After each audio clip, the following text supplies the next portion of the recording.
And welcome back to the 2023 IWAS Wheelchair Fencing World Cup in Washington, D.C. We are here on the final day of competition, Tuesday, January 17th, with our first up, the semifinals, women's team Epee. So I'm joined by our friend Julio here in the Team USA. Julio, talk to me about your role within parafencing internationally. Well, I've been involved in about 20 years. I was assistant coach for about 10 years with Coach Lestowitzki.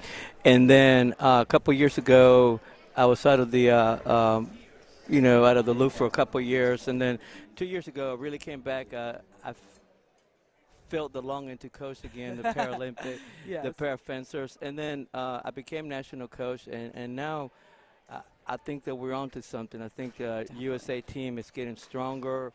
We're building a new team, not only towards Paris, but obviously to LA. Yeah. And we're certainly hoping to get medals in the LA games. Yeah, and it is very much worth noting that this is the first tournament and competition in 2023 where athletes are now starting to get points so that they could potentially qualify. It's going to have to really work hard, especially with their B fencers, to match up good against the Poland A B fencers. And I have noticed many of the rosters for the team event, it's mixed. It's older, younger, it's sort of all the above. For the younger fencers that are here right now, what would your suggestion be to them? I think just to enjoy the experience and to gain the experience to fence more. You notice that we have fencers that have been fencing for 15 to 20 years, and we have new fencers just coming on. Maybe this is the first World Cup, or maybe they're second. So especially for like you as team, I always tell them, enjoy the experience, be grateful that you're here, learn as much as you can, because that's always a tomorrow that we have to work on. So we have 26 participating nations. That's really been exciting for me. You know, you hear all the different languages, and we were talking to Lauren especially about this yesterday. You know, they compete on the strip. It's competitive. They're rivals. But the second they come off that strip, there's sort of an air of camaraderie and a family sort of experience. So what do you think we need to do to continue the grassroots development of wheelchair fencing internationally? Just like we've been doing, I mean, now, thank God, there's been a lot more focus on, adaptive sports, disabled athletes. It is true that one of the biggest ways that we can find a little more peace within the countries is when we, have sports in between them. There is camaraderie, but there's also a lot of intense competition. But like you said, later on, you notice they're all together or exchanging either phone numbers or their multimedia, or they're even exchanging, T-shirts and stuff. So we see Poland wearing maybe a Hong Kong shirt. We'll see America wearing a French shirt. So I think the country boundaries really blur in the sport. Yeah, borders don't really matter here. Again, we are here at the 2023 IWAS Wheelchair Fencing World Cup in Washington, D.C., the final day of competition. We're about to go into the first semifinal for the team event. The weapon is Epee. We've been talking a lot this week for those that are watching that have never seen wheelchair fencing before, but give them sort of a Cliff Notes version, and we have this infographic that does a good job describing of the differences, Julio. Yeah, there's three weapons, obviously. Weapons are foil, Epee, and saber. And what you're watching right now is going to be Epee. Epee came from the cavalry and the duelists. So basically what you'll see the target areas anywhere from the waist up, and you'll see the fencers have a skirt on or an apron. That's because the wheelchair itself is not going to be targeted. So it's going to be from the waist up. Either hand can get touched. You'll see a lot of fencers obviously try to attack the hand just because that's where the most target will be presented to them. Later on, you'll see foil. Foil was basically the dueling sword in the medieval ages, where people really used it to, in a duel, try to kill each other. It's a very light weapon. It was what we said the court sword, and the target areas is obviously the torso, because that's where all the vital organs are at. So basically, it comes from it hit in the heart, lung, the abdomen, and so historically that's where the target area comes from. And there is something called right away, which we'll get into later on, that you have to take priority to get the touch. Where in Epee, you won't see that. Epee is sort of more what we like to say, the more free fencing, where there is no right away. It's just the ability to score. And then always the one that everybody likes it more is saber. And actually, saber is the one that came from the cavalry. It's from the waist up, and that's because they were on horses, and they usually didn't like to kill the horses, or a wound to the leg wasn't as devastating as a wound to the head or to the arm. Yeah. So that's where you see the target area from the waist all the way up to the arms and the chest and the head. Saber is what we call a cutting blade. It uses cuts to get the touches, and both epee and foil are both thrusting weapons. We use the point to get the touches. And we have a second page to this, too, that does a great job describing how the fencers' wheelchairs are really sort of locked in place. And, you know, obviously the fencing takes place on the piece. It looks a little different, a lot different to those that are sitting at home. There's fixing plates and clamps, and the length of play area is actually set by the athlete with the shortest reach. This is really important because we don't want to give someone an unfair advantage. And we were talking about this yesterday, and we're probably going to say it till we're blue in the face, but the wheelchair is an extension of equipment. That doesn't mean that athletes here necessarily use a wheelchair every single day in their everyday lives. But here, it levels the playing field or the playing piece, and it gives everyone sort of that equal opportunity. So hopefully for those of you sitting at home, I know that we assume things like, oh, if it's wheelchair fencing, they must just be all over the board. But that kind of does a Cliff Notes version of describing how we do things and why we do things. So this is a shameless plug, Julio, but I know that you are starting, if not already, a para-fencing club, correct, in Florida. So talk to me about what that's looking like and the thought process behind that. Yeah, we're real excited to open up Invictus Fencing Club in Gainesville, Florida. And one of the things that's National Coach that I really wanted to bring out, we want to bring a lot more focus to wheelchair fencing. So it's basically an able body, but it's also a para-fencing, Paralympic training center. We'll have four big frames for all the fencers to come in. And basically, I'm going to start having all the our fencers or United States fencers come in and do camps, but we're also going to open it up to new fencers. We're looking at the adaptive sports in the VA section. Awesome. University of Florida has a great adaptive sports. So, and we're looking at schools, because that's really where we can see a lot of the new fencers coming from. The programs that have CP for cerebral palsy, the ones that have for amputees. So we're really pleased with the club, you know, and it was really nice that we have some sponsorship for United States Fencing. That's something that in the past it hasn't come easy, but we're really understanding how vital para-fencing is to the sport. Absolutely, and we need more wheelchair fencers like the ones that are here on our semifinal final strip about to begin. This is the Team Women's Epee final, and this is, I mean, I think these two teams are pretty comparable. I think it's going to be a lot closer than we thought perhaps before. It goes either way with these two teams. Like you say, it can be down to the last, touch, 44-44, or one team will take a lead and sort of maintain it. Kinga from Poland is so strong. She's gotten stronger over the years. She's very strong. She's very good at taking the blade.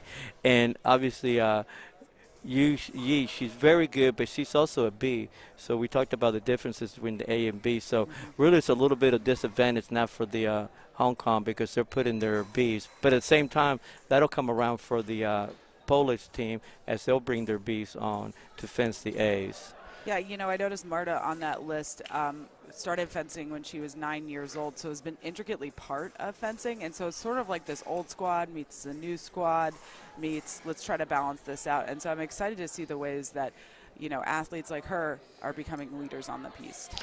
Right, and Maria is actually the oldest and probably the ones that's going to close, as I see it here on the sheets. She's very good, very strong. She's been around. She's basically the leader of the Hungarian team for years now. And I think, like you said, there's always a turning of the guard where later on Maria will probably Kinga will start taking over Maria as the senior fencer. We have that too, United States. We have Scott Rogers that came back. He was a medalist in the Sydney Games, and he's basically our mentor right now, of the newer folks coming in.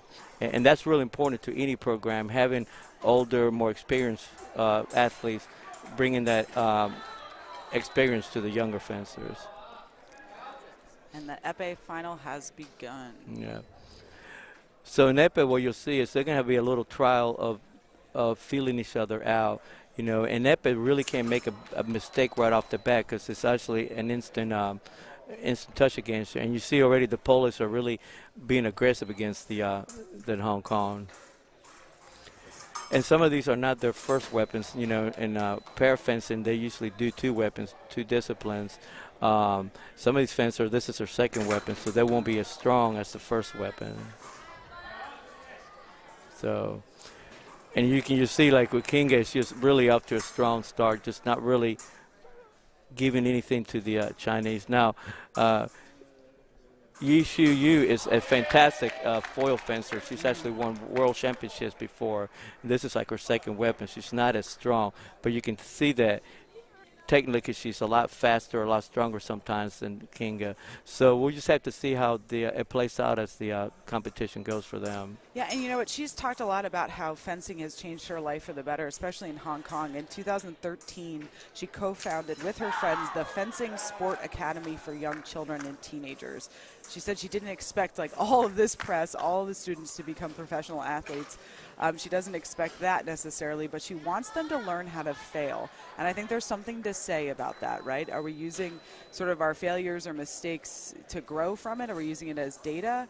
Or are we using it to dictate the rest of our athletic careers? So I think that's pretty huge for her. It's really amazing to see how these fencers actually give back to their own community. You know, instead of thinking about themselves and maybe making themselves better, they're always thinking about what can I do to make this sport better? What can I do to bring more people into it? It is great to see her do that. I mean, that just lends so much validity and so much to the sport. Yeah. You know, and that's a great point that you made out about it's okay to fail. I mean, we're always so focused on the success that we also have to make sure people understand that it's okay to fail. Failure is just a lesson on how to get better.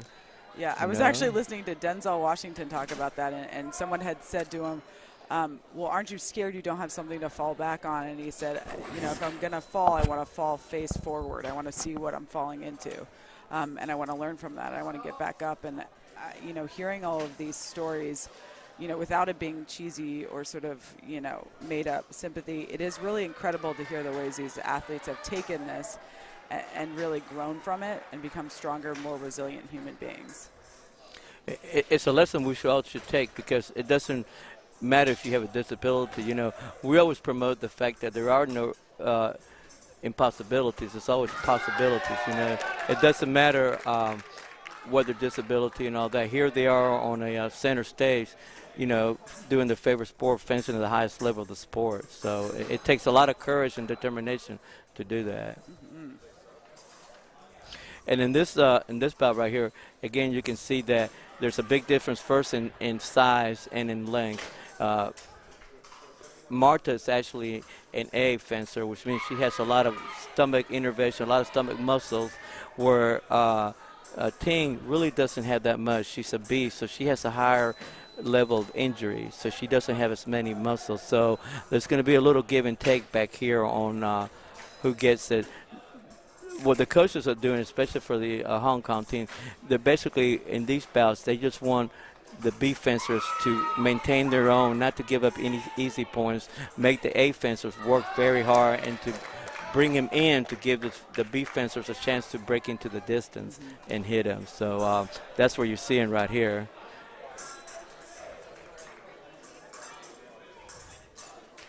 And as you notice, you know, even Marta is having a hard time getting in just because she has to respect the fact that she can get hit in the arm anytime.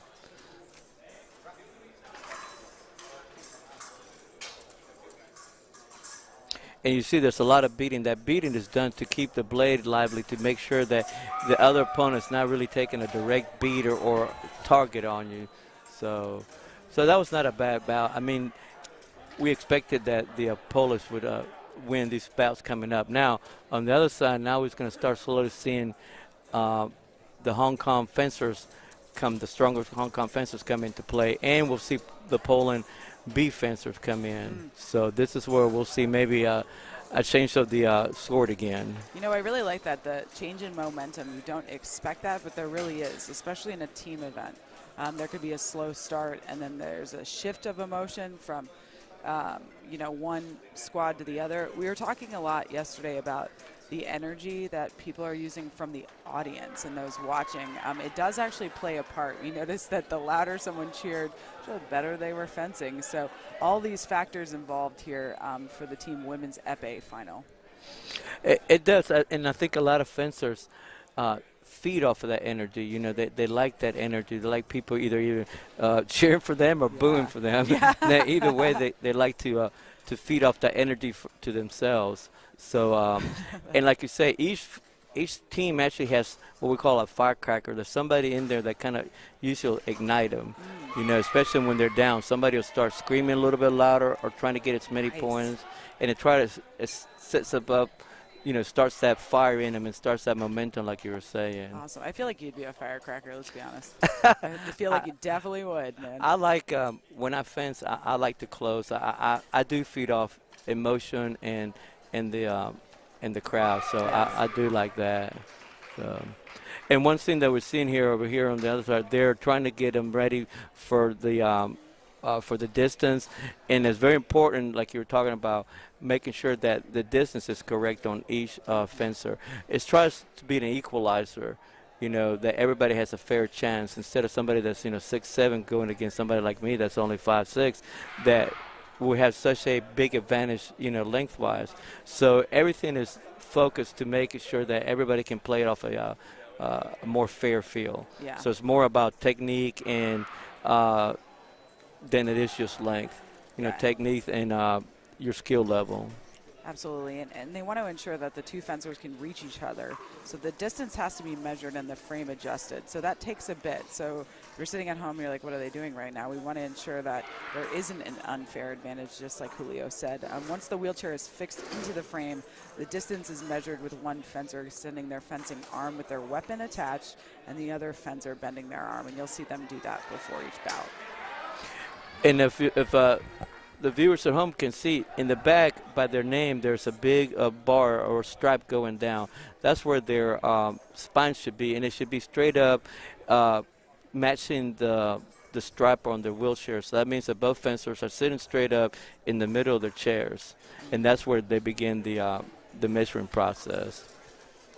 So coming up for Poland is one of their B fencers coming up, and I think they're about to fence. Fang is a fantastic fencer. She's been around for a long time. Very experienced. Doesn't make a lot of mistakes. She's very methodical. And I think this is where we'll probably see Hong Kong try to make some headway back into either putting some points on the board or bringing it up and taking the lead.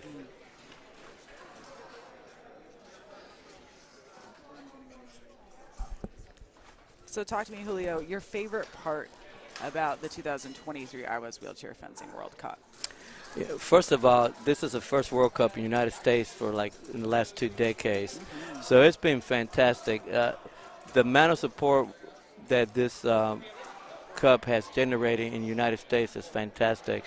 Our administration, everybody here, including you, was flown in to help with just setting up and making just a great tournament.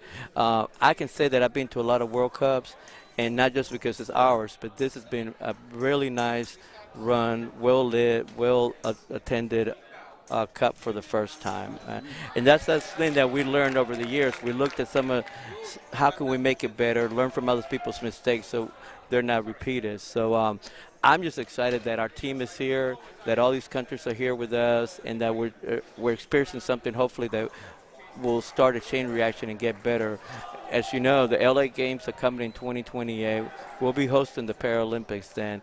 This is sort of a jump start for us to see how much more we can do to make those games even better than the last games. Yeah, absolutely. So now again we have 2 B fencers, and here's where you see the action kind of slows down a little bit because they don't have those explosive muscles. So now they're going back and forth just to jockey for position. And as you can see, Fan already started off with a nice attack. And again, see how quickly now the score is turning. 2 quick touches for for the Hong Kong. And she is no stranger to the Paralympics. 2004 Athens walked away with the silver in the Epee Individual A. Women's Epee team, she left with a gold, and then Women's Epee Individual A in Beijing in 2008 also left with some more medal, bronze. So she is no stranger to the Paralympic circuit. No, and the nice thing to see, you could see that Hong Kong, even when they were down 4 or 5 points at the beginning, really didn't panic. It was just part of the competition. They were just willing to, wear it into to where they at now. And now suddenly now it's 9-12. Yeah, I'm like 9-12. You were right. And I would see that maybe here Hong Kong would take the lead or at least tie it up. Now the Hong Kong coaches are probably saying, again, the same thing that the Hong Kong. Now they want their fencers to kind of slow it down and let time burn a little bit and not to get in trouble by making, unforced errors or fast attacks that are not really going to be effective.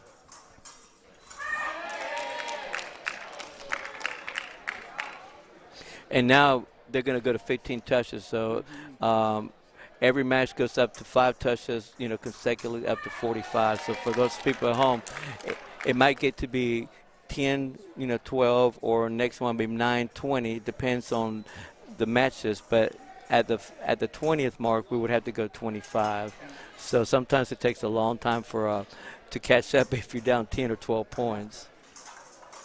So.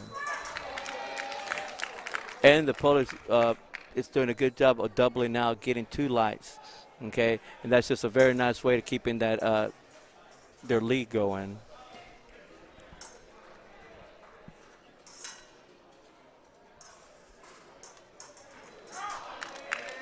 So they doubled out. That was a very nice match for the Hong Kong. So now they're right back in the match, 13-15.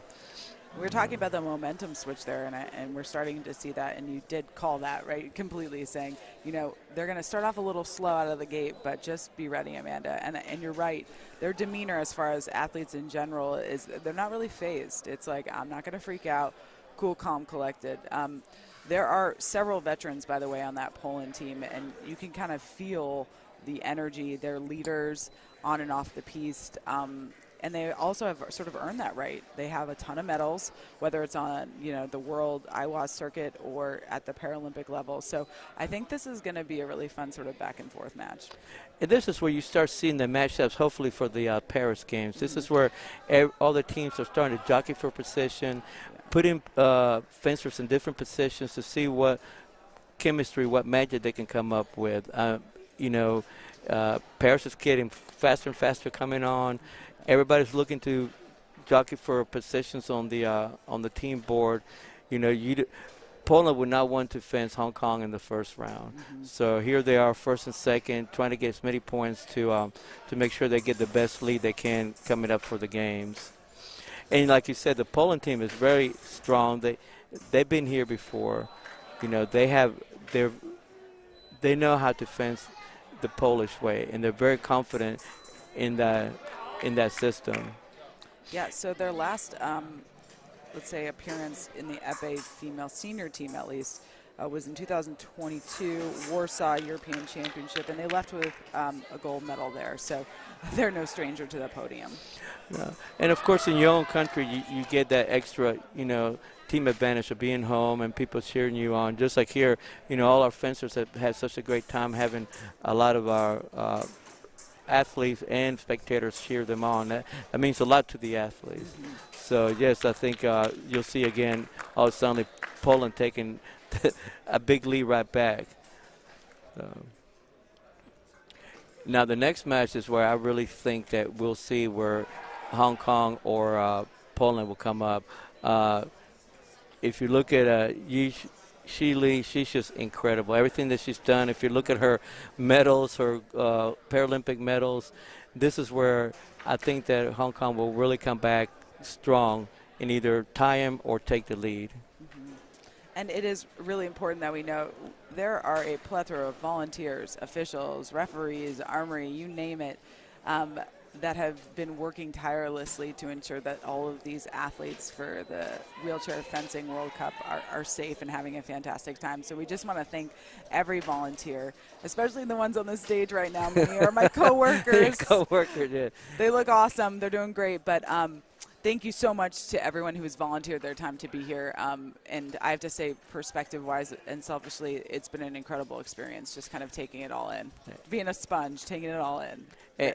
And being a national coach, I just can't express the gratitude that I feel and all the support that everybody's showing us, especially y'all, you know, you're really literally getting down your hands and knees and helping out with the frames. And that's a hard job. I mean, the volunteers are really volunteering for a harder job than they think, you know, and they're doing an amazing job. And like you said, everybody that came from the multimedia, the video, our armors, great armors from our necks and from our able-bodied World Cup. So really everybody, like you said, has just thrown in everything to make it as pleasurable, as a good cup as we can get.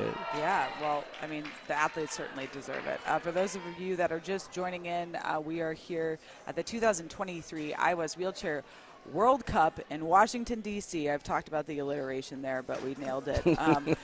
This has been back and forth, a Hong Kong versus Poland team event. I mean, it's exciting. You were talking about the momentum shift, and we're seeing it here right now. It's sort of, you know, Hong Kong down a little bit, but I kind of feel like they're going to come crawling back. And you can kind of feel that Poland is trying to maintain that lead, you know, but it's always on, they're just always on the step of losing it, you know. And like I said, this is the bout where I think either you see a whole momentum shift or Poland's going to keep up the pressure and not let Hong Kong get a lead or get back in the match. So as a coach, how would you coach your athletes, or how do you coach your athletes when they lose? Is it, you know, the Ted Lasso method of be a goldfish, forget, you know, that happened and move on, or do you coach them in a different way to sort of own it? A little bit of both. I think that each fencer has to own the fact that they lost, and they have to feel their own emotions about how they lose. I usually tell them, you lost, let it go, and let's go to the next bout. We can't make time travel. We can't go back to that point. So if they did something wrong, it's hard to correct right there. So the moment is gone. So what we do is we say, hey, you lost this match, or you lost this point. Let's concentrate on where we can get the next one. Then afterwards is when we can go back and, you know, work harder on their mistakes. So we're here back to the Team Women's Epee final. We'll see who will lose this point or win this point here. This is a Hong Kong versus Poland battle. And I think you'll see Chu Yi really start up really fast and trying to get a couple quick touches just to put her in a really defensive position. So you'll see her take maybe 2 or 3 big attacks just to put her in a very defensive position. And you'll notice that she's taking the blades because she doesn't want the Polish girl to actually attack with her. So, and here we go again. We went down 14-20, and all of a sudden now it's 16-20. You know, everyone loves a comeback. I'm going to say it, Tom, blue in the face. Everyone loves a comeback. Yeah. And this is where you can really see her really take control of the match and break into. We've seen that Hong Kong has not really had a lead yet at all. So, but there comes Poland right back. Remember, she only has to get 4 points versus 8 points for you. So she's actually under the pressure to get as many points as she can in the next 3 minutes. And like I said, she's really attacking her well. She's really pressing the attack and try to keep her blade off her so she can't get double touches.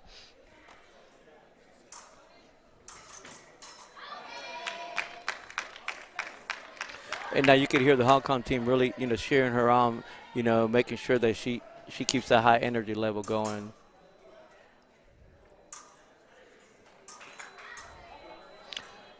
And now we're just 1 point away from being tied.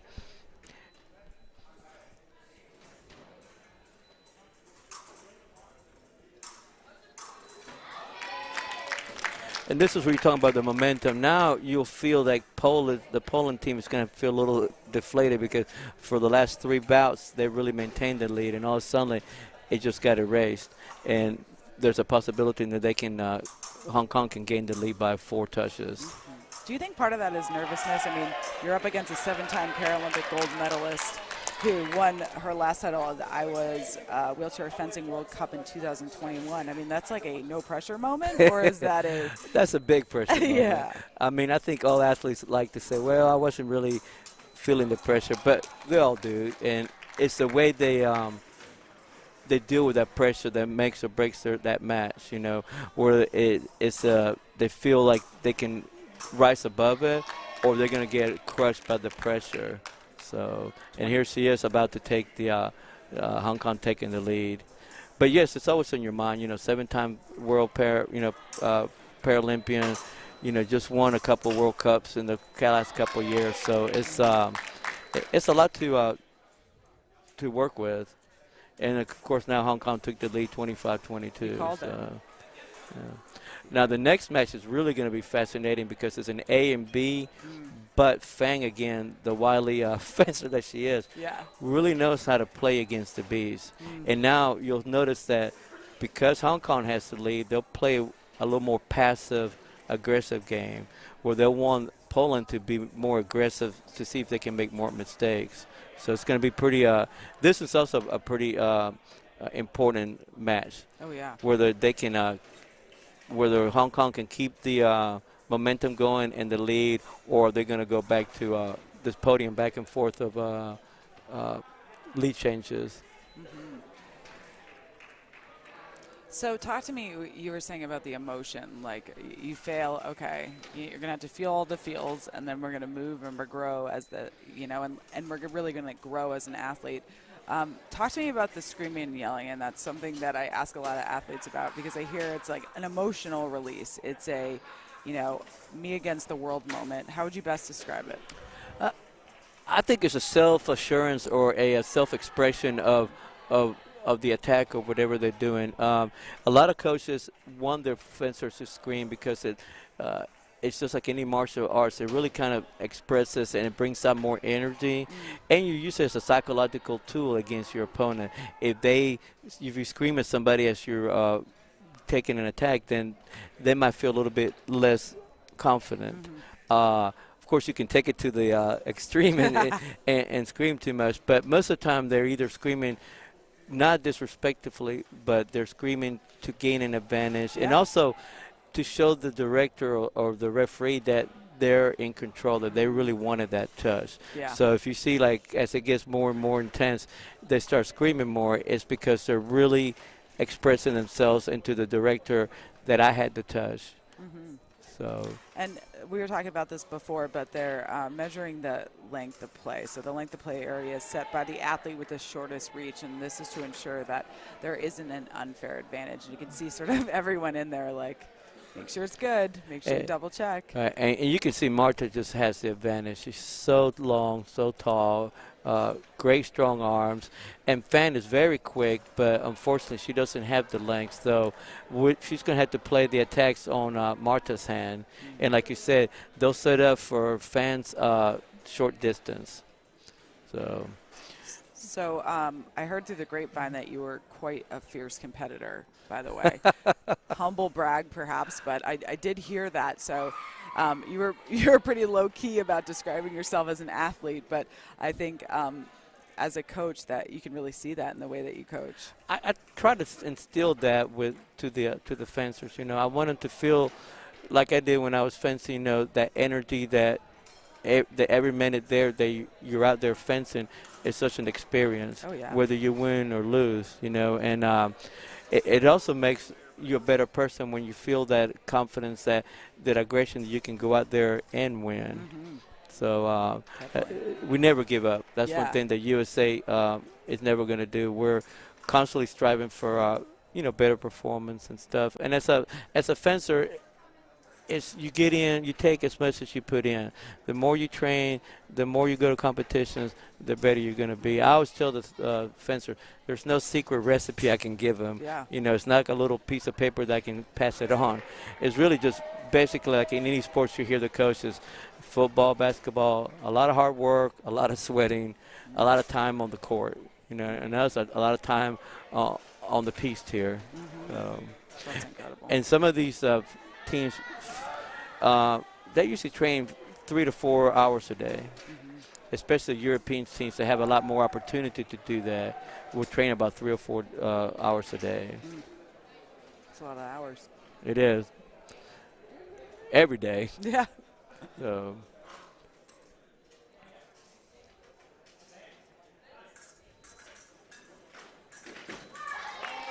And that's exactly what Hong Kong wants. If they're gonna maintain the lead, they want fan to double. That way, both fencers get the touch, and Marta doesn't have a chance to individually get touches. So, and you can see the Hong Kong coach, and they're very excited because they're doing exactly. She's doing exactly what they want. But now here comes Marta back, scoring one touch, trying to bring the score back up.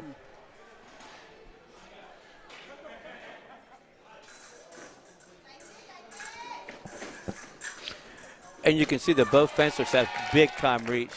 Even a fan that is not as tall, she moves incredibly well in that wheelchair going back. I mean, she creates a lot of space within that confined space. So she's doing exactly what she needs to do now. Yeah, it's pretty fascinating to see the way they're able to make space within a small area, right? Like make the space, and it looks like they have all the space in the world. I mean, both reaches are long. Well, we usually tell the fencers that the distance is defined, but the space that you can create within that distance is infinite. So Hong Kong really came out looking good after that one. They still have a 3-point lead, and now we're going back to the other side with 2B fencers fencing now. So this will be the even match right here.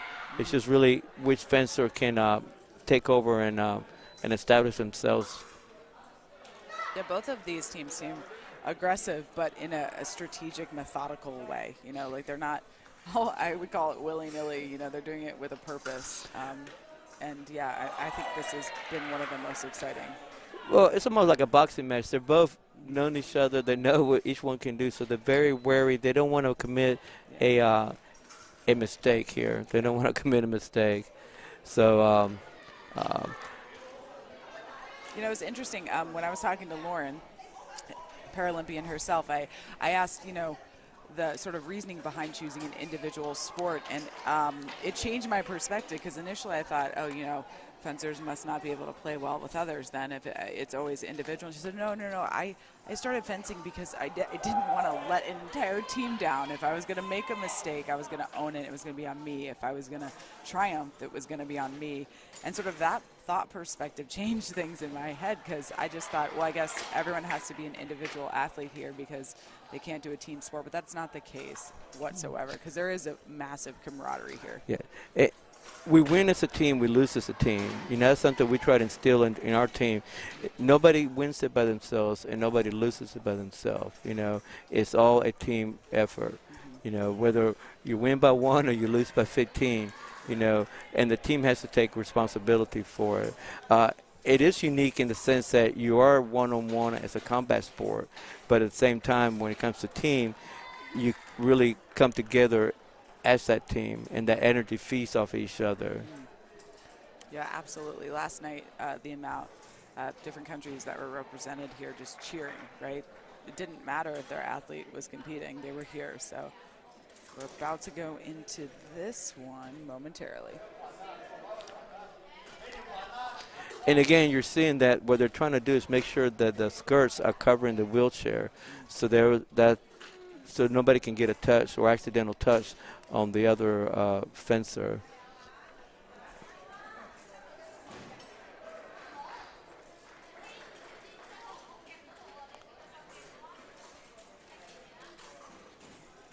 I think for this match, I have to give it to Hong Kong again. I think Hong Kong has a little bit of momentum. They got 3 points to work with.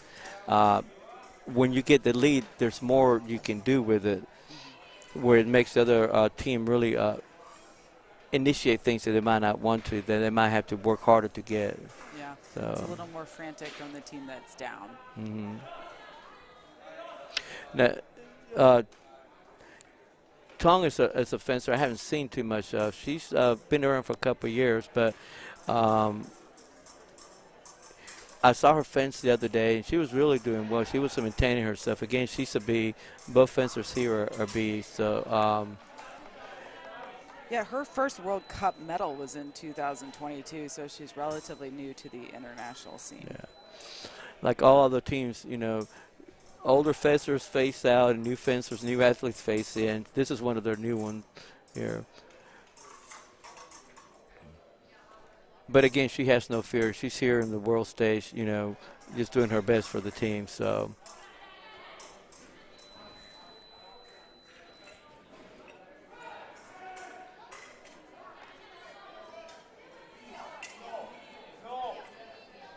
now this is interesting. They're arguing a touch right here.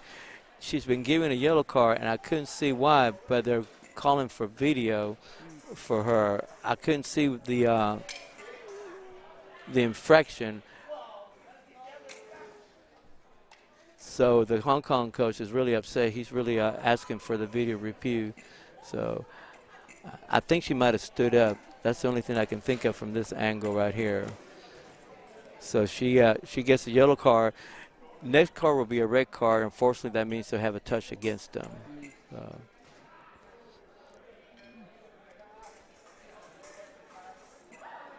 And Hong Kong, mind you, getting silver both in the women's epee team event and women's foil team event at the 2019 IWAS Wheelchair Fencing World Championship in South Korea.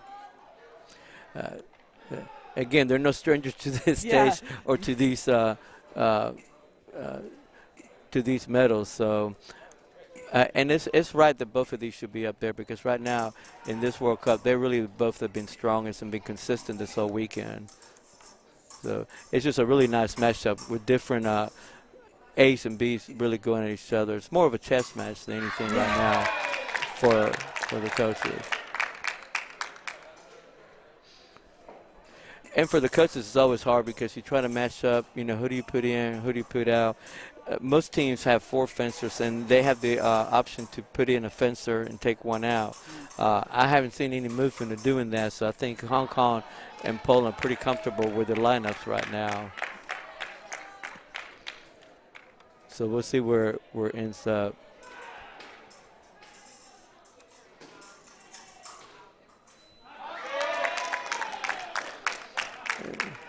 And that's excellent. And Epee, double touches is a good thing, especially when you're winning. Yeah. It's just one more unsurmountable point that you can't get. You've done everything good, and all of a sudden you still get 2 lights instead of 1 light. You nice. know, that's why I didn't like doing epee. I'm a foil fencer, you know, or saber fencer. It's very disconcerting to do everything good and still get hit with yourself, you know. So. But again, Tong, you know, is really bringing it back up, and she's really pumping herself up. She wants to make sure that she has as much energy as she can for her team, but not only for her team, but for herself, as you can see up here. If she can withstand the storm here, they should be in pretty good shape. So again, that's perfect. And if it maintains here, really they haven't lost anything. They're up. They were started by 3 points, and they're still winning by 3 points in the end of the match. It's not over yet, but we'll see if they can get a double here. So you can see the Hong Kong is really being a little more passive, not as many attacks. And then there it is, back to 35-33. And actually, no, they actually gained 1 point because the Polish did score a single point. So they're still up by 2 right now. So it's still a pretty good lead. And now we're back with Fang. And now this is a new girl that I haven't seen before. She's relatively new. I was watching her take her lessons the other day. So strong, so athletic. And again, this is one of their newer fencers. And like our audience can see, you can be an amputee, you can have CP, or you can have, you know, a shorter arm than the other. There's a lot of specific disabilities you can have and still be able to fence. And sometimes their wheelchair is also modified to make sure that they can fence, but still within the rules. So Yeah, so she's 26 years young. Ought to be 26 again. And is a relatively new fixture in the Paralympic circuit.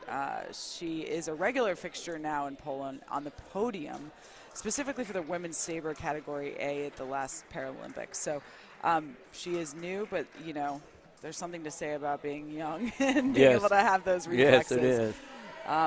You know, if you're a Polish fencer, you know that you have a certain routine. They have a certain level of, hey, we win all the medals. So there is a focus and drive there for sure. She trains once a day, just like you were talking about.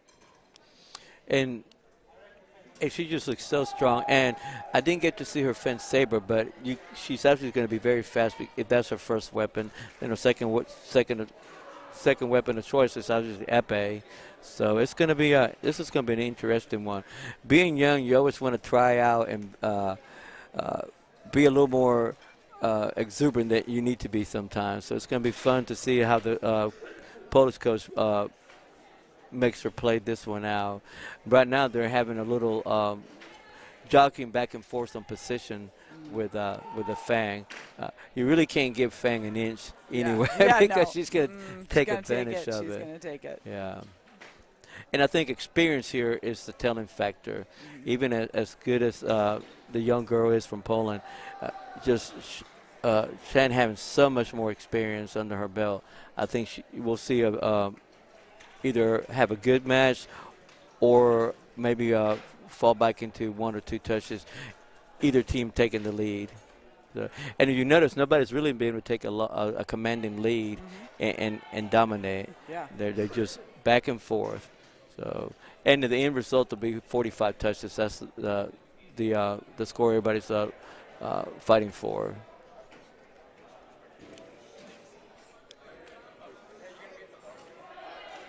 And for the viewers, you can see that they're putting the skirts on. You want to position that skirt in a way that makes sure it covers your wheelchair, that there's no openings right there. It makes it a little more difficult for the judges or the referees to see if you're standing up or not. That's why in the back we now have plexiglass backstops, so the referees can actually see their ability to stand up or not on the benches there. So.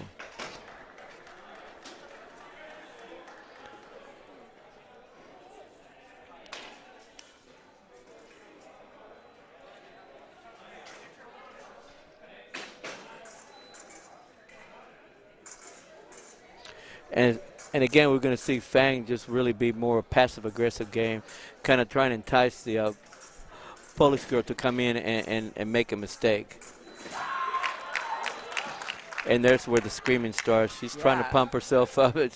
She wants it. She wants to be part of this team. I love this. She started wheelchair fencing at the end of 2018. The European Championships was her first big competition. And she debuted November of 2018 in Warsaw. Just 4 months later, she had her first podium visit in Italy. A gold in her beloved saber. She is both saber and epee. A version of which she has tattooed on her right arm, mind you. Oh, okay. Paris 2024, which is looking very likely, will be her second Paralympics, so she's relatively new to the scene. Excellent, excellent. Yeah. And now here comes Fang again. You know, they're just not going to keep her away for too long. And then the energy shifts, too, in the audience, right? Yes. Like it gets louder, it gets more aggressive, and you can see them feeding off of it.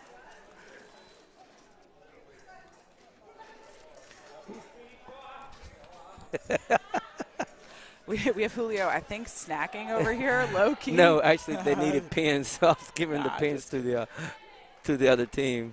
So things getting a lot louder, and the energy is shifted. And now it's really where you see a lot of more energy, and it's getting tight. Now it's 36-35, and this next two bouts are really going to tell. So.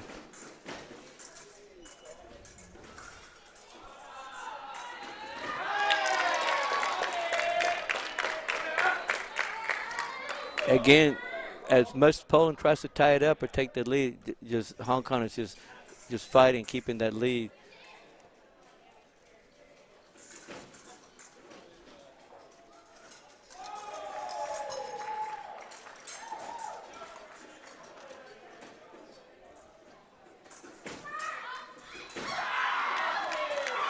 And you can tell that the Polish girl just has so much reach that every time that Fan makes a mistake, she's really going to, pay for it. That last touch, she's just too much reach for Fan to overcome. So now we're tied up again, 37-37. And the time goes to 3 minutes, and it's down to 1:51. There's also time management in this contest, where you want to manage time either for you to maintain the lead or to make the other person lose the lead.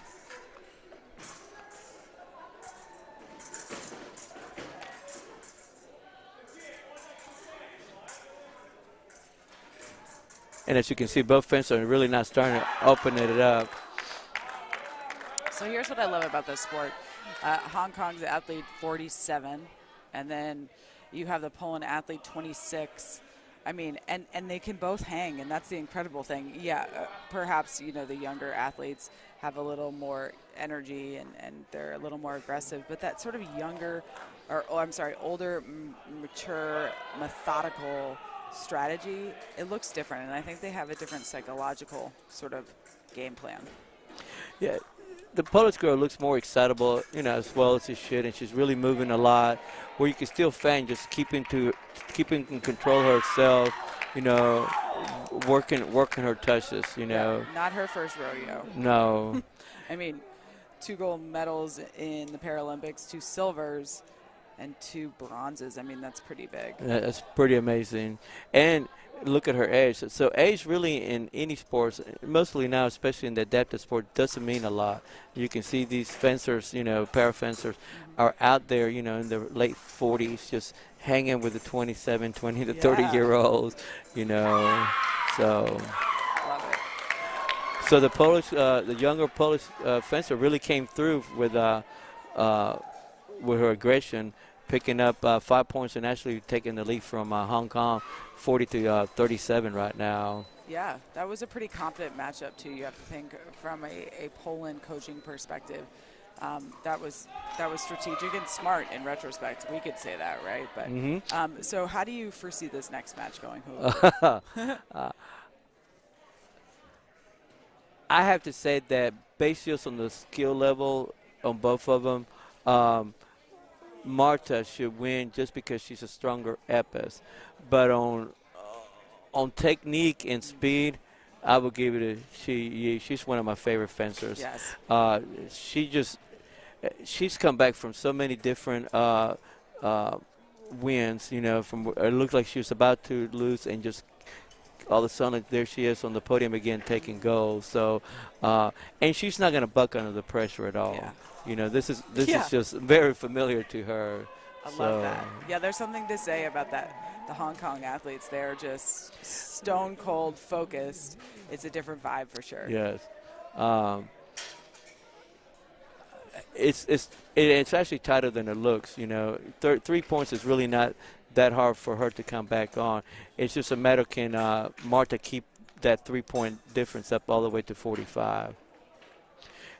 And on this match, time might become a factor too, where Hong Kong needs to be a little bit faster and not burn as much time so they can use it to get their points.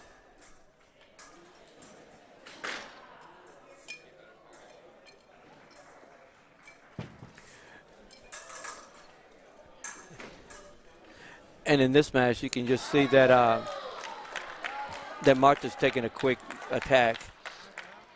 This is where they need to. Hong Kong needs to be careful and not let it get too far out, where she can't really come back. I think Hong Kong needs to score 1 or 2 real quick touches here to really get back in the game.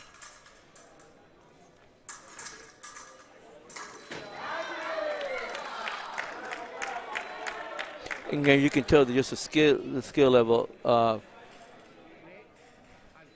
She is not really comfortable with the epee as she is in foil. Where Marta, that's her #1 weapon. You can just see how much more comfortable she is, how fast she can be on it. Now 2 more points away from a gold medal for Poland. But again, we shouldn't let her keep Hong Kong from writing them off right now, because they still can come back. There we are. Here she comes back. She's just very methodical. Never just loses her cool. I just love that about her. You know, she can be down 4 or 5 points, and it's okay. She knows that she can get what she wants in the next I one. love that. I could use that in my life. So that's quite the attribute. Yeah. But again, Martha's Reese is just such an overwhelming factor in these matches. So we're down to one final point, and see if Martha can close it out for Poland.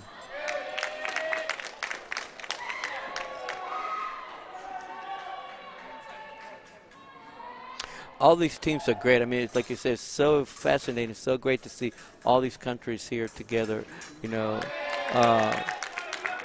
Towards working towards their goals of Paris in 2024. And here comes she. She's got 2 more points. She closed up the match a little bit. It's going to be fun if she gets 1 or 2 more points, because that's really going to put a lot of pressure on Marta. But yeah. Marta wasn't going to have any of that. She's like, not today, not today. Securing their gold medal. Oh, man. That was a fun one to watch, too, especially, with the energy in the crowd. You were talking about 26 participating nations. I think one of the coolest things for me is seeing the different ages and the newcomers to this scene. You've got a couple for Team USA, right? Yes, we do. We have Josh Russell, that's 26. He's fenced before, but thank God he's come back now, to fence again. We have Garrett Schruner that's coming in, and he's a great athlete, just fantastic. Corey from New York, again, a fantastic athlete, and he's like 24 right now, and it's nice to get all that young blood in. Yeah. What I call my young guns, Yeah. trying to get them ready. And it's such a pleasure because they're so eager to learn, so eager to train. So we're looking for good things for them. Yeah. So. I could hear you guys cheering a lot yesterday. It was fun to hear. And the day before that, I mean, there's a ton of camaraderie. We talked about that a lot. So, this has been a fun one. We have an upcoming, and I think we have a bit until this occurs, but the Great Britain-Italy men's foil team final is right around the corner. So I expect that one to be a good one. That one's going to be a lot faster and a lot rowdy. Yes, I have to say, there's some key things I've noticed with different countries and different teams, but I would call this one rowdy if there was one word, for sure. But yeah, both Poland, Hong Kong, very, very strong in that final. It is fun to see the different technique and styles. I know it's been referred to a lot, but it's not until you see it, you're like, oh yeah, they do have a methodical style on how they attack versus, being super aggressive. And you were talking about this before even, so. It usually dictates based on your athletes also. Every country has a little bit of their own technique. We always say, well, the French fence this way, or the Hungarians have this technique. United States sort of came in late into the arena. We have now what we call the American fence, American way. Our way is more very athletic, very strong, and our technique is really matching up with those other countries. I really like the way we take a piece from each country and we put it together to fit what's most for United States. Actually, this is a good matchup even for Italy, because Great Britain doesn't have their number 1 fencer. Pierre is actually injured, so he couldn't come. But they have some great bees. They have Dimitri, which is fantastic fencer. Lamborghini from Lamborghini. I hope he has a Lamborghini, but Lamborghini. He should. Lamborghini is a fantastic fencer. I really just love watching him fence. His ability to maneuver himself in that chair is just amazing to me. So no, it's going to be a touch for touch for this match coming up. Oh, I believe it. Absolutely. Having seen both of these athletes, all of them actually, both teams fence before, I imagine this will get a bit rowdy. Certainly the crowd will here. For those sitting at home, this is going to be our foil weapon. The foil is a light weapon derived from the court sword. Target area is the torso. Here's a nice little infographic for you. When the point of the weapon makes contact with the opponent's jacket and the button of the end of the weapon is depressed, a fencer must earn the right of way in foil. So we do have the right of way. And how would you explain right of way? It's really pretty simple. I mean, it's basically you have to have priority or permission to do an attack. If you beat the blade or if you're the first one to start an action, you'll get a priority and you can get the touch. At the same time, if somebody's attacking you, you will basically, want to parry that or block it so you wouldn't get hit. And then when you take the parry or the block, then you're allowed to take your hit. So a parry riposte is if somebody attacks you, you can take the blade and then you can have a riposte for the point. If both go the same time, then there's no time. They were both together. In foil, there's also something called off target.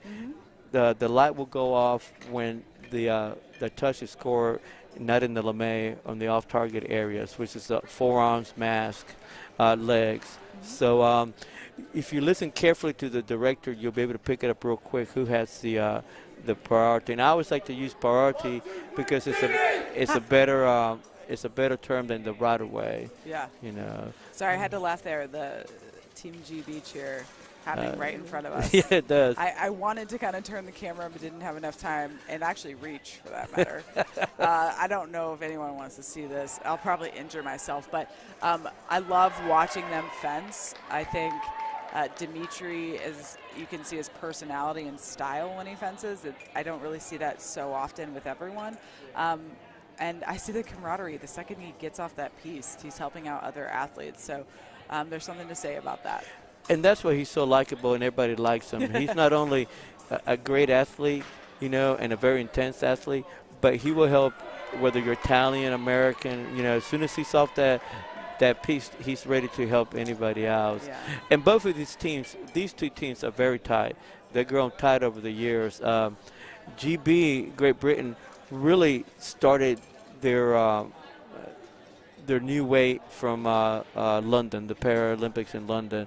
They slowly gained ground. They've got this core team that they just built, and it's just so good right now. Italy's always has so strong teams. They just every fencer they get seems to be like a gold medalist. Yeah. They have their leaders, Epee. He's been around for a long time, and he's one of the best ones. Matter of fact, he won yesterday against Lambertini. So that's all over now. Now it's just a team effort to see who wins. So Quite the switch, right? Yes. You're like, an Italy versus Italy final, and then switching and knowing, hey, we're going to be the team event.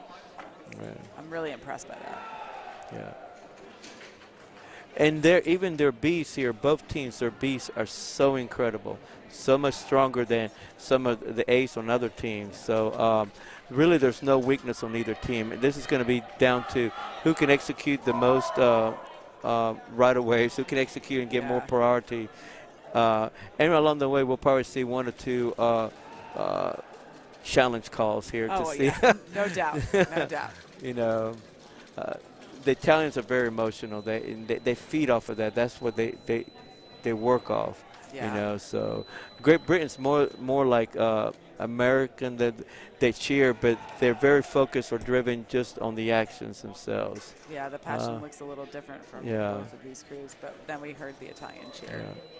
But Betty is fantastic. I've seen him fence for so many years, and he's like wine. I think he gets better with age. I know. That's a good comparison. Yeah, he really. So his technique over the years has gotten better and better. And I think for all the athletes, I think that happens. Every year they just get a little bit better, or if they find out there's a weakness, they tend to address it and work through that weakness. So love it.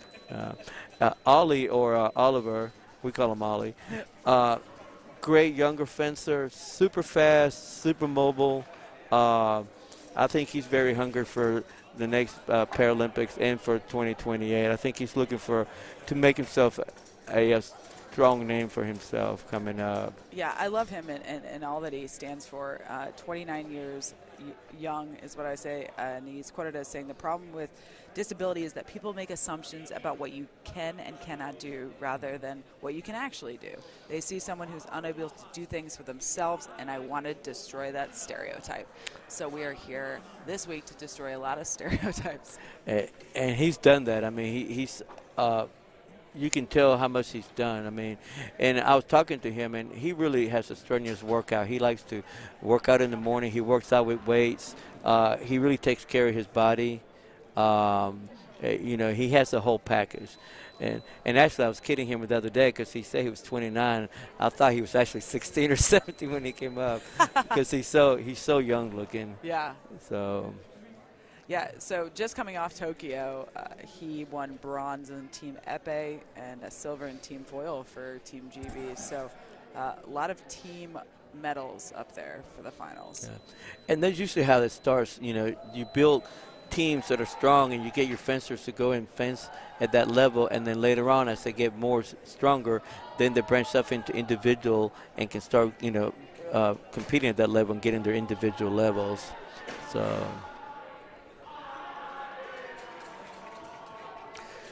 So we're just getting ready now. They're pushing the, you see they're pushing the frames right in the middle so the director and the referee can see the lights on it. I feel like we've heard a lot of singing today. There is chanting behind us that just wrapped up, and I couldn't help but giggle. It must be the French.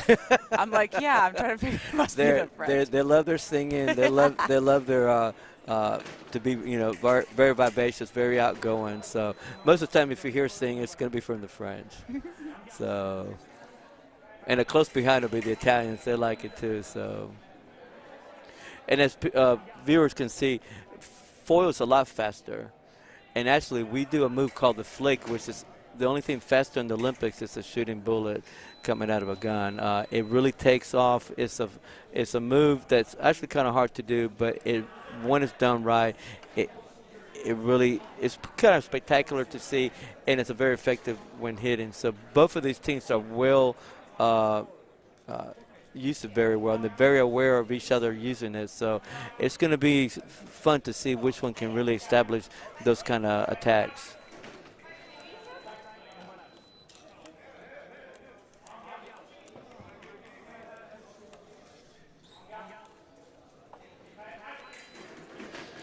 A lot more blade work here.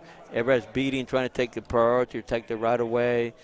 For the viewers, remember they have to either start first or take the blade so they can get their touches in. That's who gets the touch awarded. Or there's an off target, then they will have no point awarded if they have the right away. And there's a good example of a beat attack. They just went off target. There was no touch given because it was off target. And Beatty starts off strong with his low. He has very good low line attacks, and that's what we're seeing right now.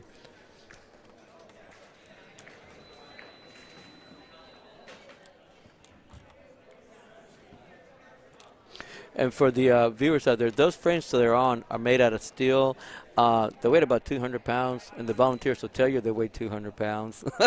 Because after all day long, they start feeling like each one weighs 200 pounds. But total, they weigh 200 pounds, and they're made so the athletes can have confidence and move, and they generate a lot of energy and force. So those frames are able to withstand those forces.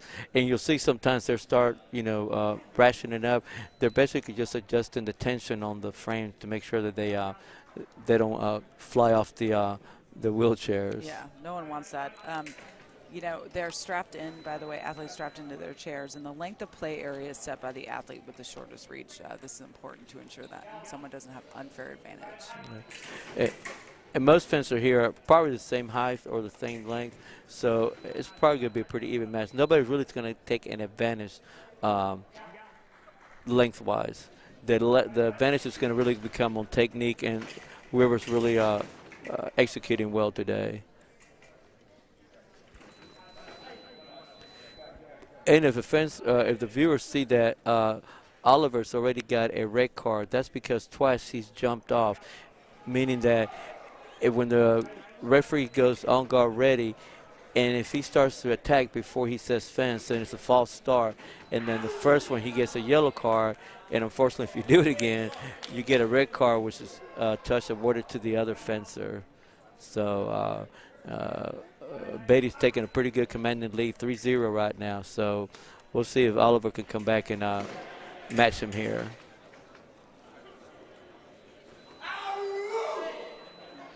And you were talking about the screaming. This is where you see a little bit more screaming. And sometimes that screaming is just to reward yourself for a good touch. You know, and it's also showing the director that you felt like you were in control of it. Yeah. And it does play a psychological game with your opponent, you know, where you want to really, it feels like you're overpowering them.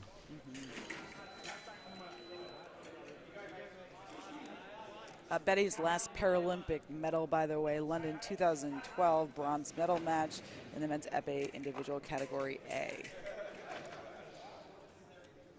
I think he was out for a while and came back. Yeah. And he hasn't lost anything. No, he's know? like, hey guys, I'm back. No, he's like I said before, he's always been one of my favorite fencers to see. I mean, his technique, the way he fences, is really beautiful to see.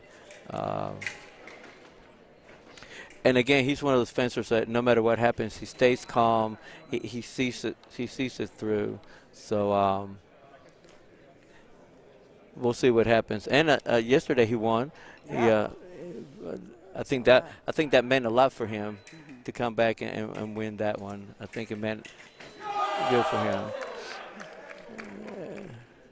And here comes Oliver, trying to take a little control back and get some points on the board.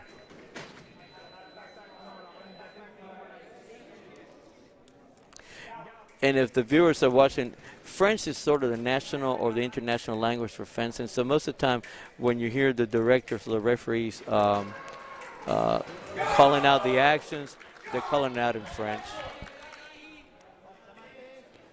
And here comes Oliver back. He's taking two strong attacks against Beatty. So we'll see what ends up on this bout. The ability for these fencers to move back and forth, to me, it always amazes me. I fenced them before, and then when I walk away, I had to hide somewhere and scream that my obliques are hurting because the amount of energy and strength it takes for your abdomen to work it over and over again. It's amazing how strong they are. I mean, it's amazing. And you see them strapped down just to keep them centered in the wheelchair so they don't slide around and fall down.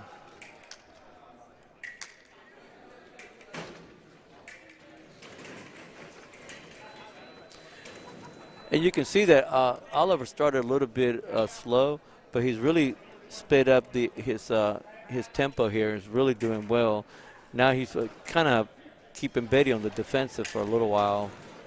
And Oliver is likened the sport of fencing as a cross between chess and martial arts, requiring both mental and physical agility. I hear that a lot, and even more so when you're dueling on a wheelchair.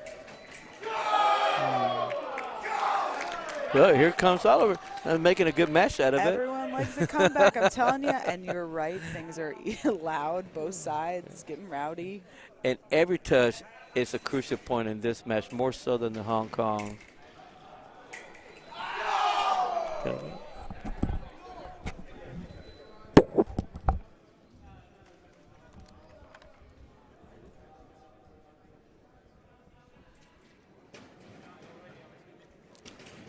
And we've been talking about Liam being sort of younger in comparison to his opponent right now. And he makes up for that in the fact that he may have entered the World Cup scene in 2018. That following year in 2019, bronze at the World Championship in South Korea. And then that's where he started his entry into the Paralympics. So these two, no stranger to the Paralympic circuit.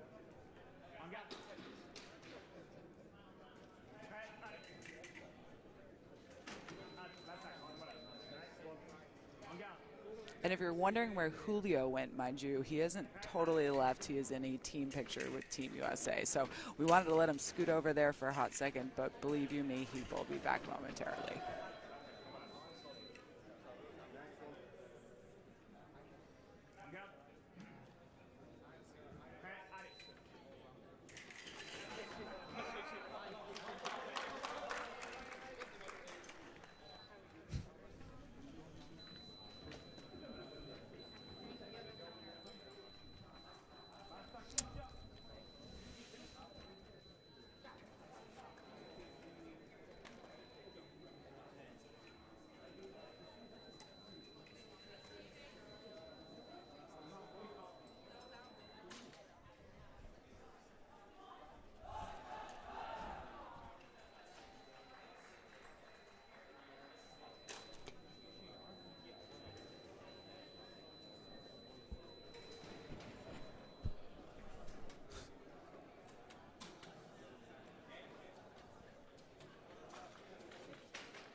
All right. Dynamic duo is back. I'm sorry about that. Julio had to get the team picture. I was not going to let you miss that. I saw them all lining up. There were dagger stares. I was like, I got to make this call right now. Thank you so much. And I was really pleased. We beat Argentina, and then we took 7th place. So, again, the goals are in place. We want to maintain the top 8 ranking in the World Championships, for the World Championships and the Paralympics. So I was really pleased with their performance. So thank you for letting me get that little picture. Oh, of course. Sorry for the silence, everyone. But I wasn't gonna do elevator music, and I also wasn't gonna talk just for the sake of talking. So no one can follow up your act. So Libertini, by the way, we've talked about him a ton. Really, no stranger to the final piece. And we've called him Lamborghini. At least I haven't. But he's been called Lamborghini at least 12 times during this week. So we're just gonna, make put sure out we the call apology. him Lamborghini. Yeah, we're so now. sorry for that. But beautiful fencer, and I've seen him work out with his coach. I mean, it's just nonstop, moving back and forth. They work so hard on his core, and you'll see him bend back where, really, if he really wanted to, he could probably hit his head on the floor the way he can go back.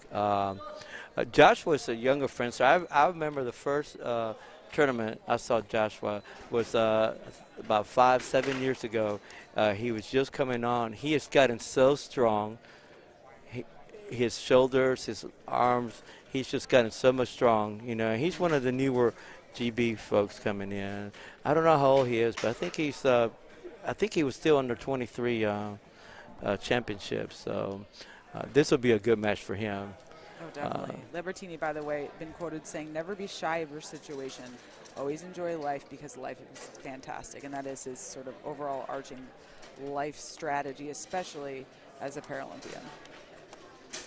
And again, all these fencers, all these athletes are, what amazes me, what I like is they're not egotistical. They're willing to stop and talk to anybody, give advice to other fencers, and their outlook in life is really fantastic. And you can see that Lambertini, he just makes it look so effortlessly when he fences. Everything looks so smooth, it's so fast, but it looks very slow. But Joshua's going to have a hard time with him. I don't think he has the skill level yet to match him.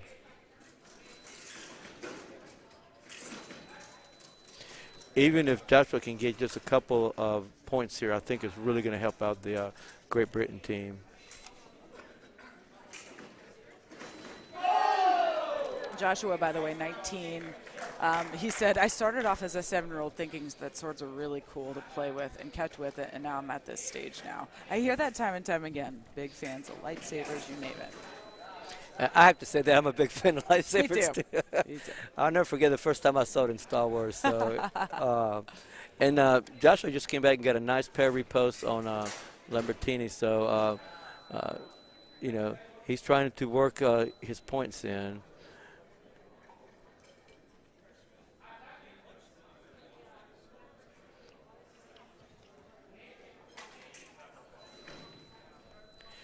Again, they're jockeying for position. Most of the time you see them leaning forward.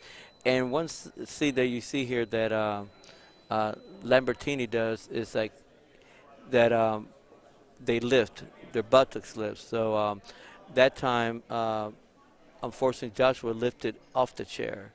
If you lift completely off the chair, then you get a yellow card. And again, the next time will be a red card.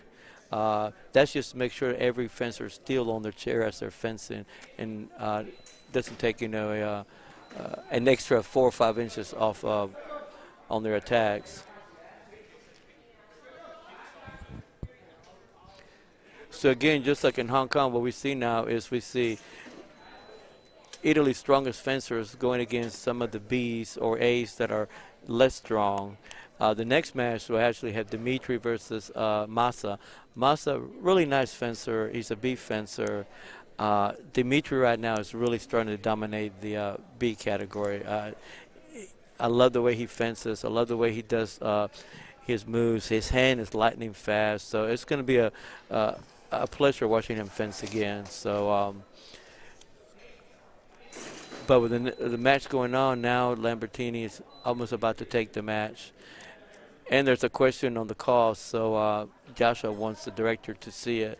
We do have instant replay like you see in football. Uh, there's a video referee, and they'll both take a look at the action. It, it's at 60% slow speed, so they'll be able to see the movement. And then she confirms that it is a parry post for Joshua. Lambertini, by the way, he more recently took gold at the IWAS Wheelchair Fencing World Cup in Brazil. Yes, he did. He was on fire that day. He was very, very sure himself. Everything was working well for him. That was a pretty dominant performance.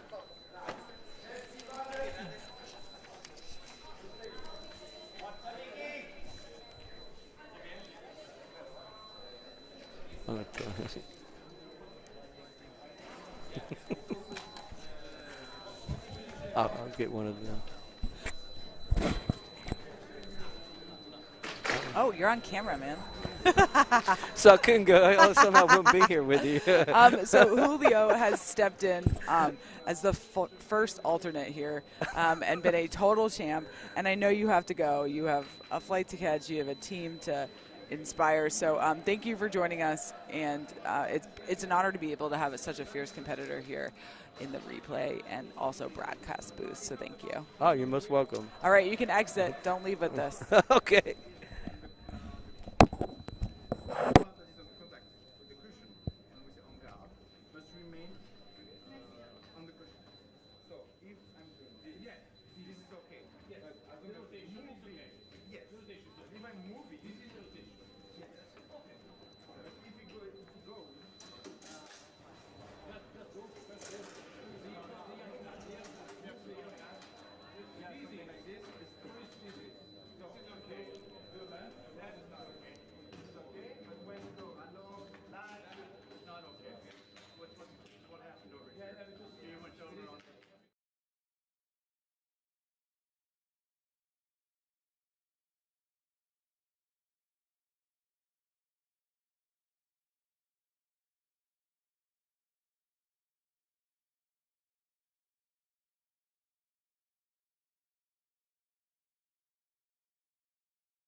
Andiamo.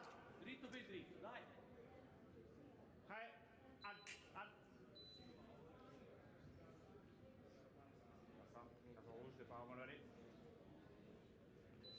Qua. Michele. Andiamo. Ali. Grande. Bravissimo. Ancora. Decidi, forza! Ora tutto indietro e poi Andiamo. Ali. niente quando ha scaricato, no? Non prima. Forza, Michele, forza! Andiamo. Ali. Grande. Forza Michele ancora. Ora lui viene, ora lui viene.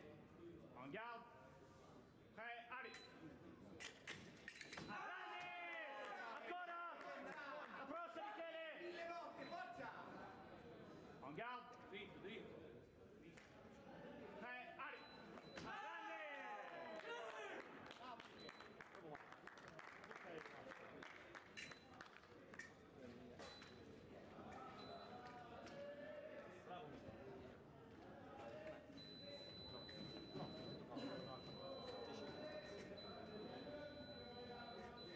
Who stays?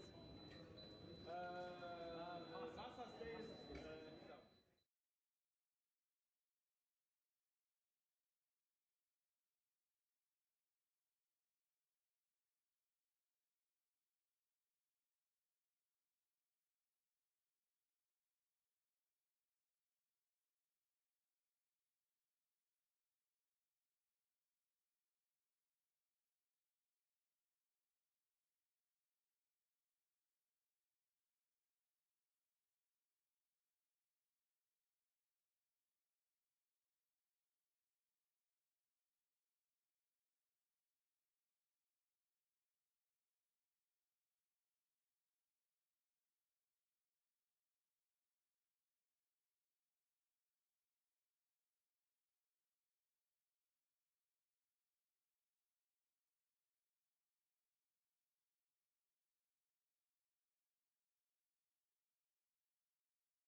Vai, bravo. Vai Matte, vai! Così Matte, una alla volta.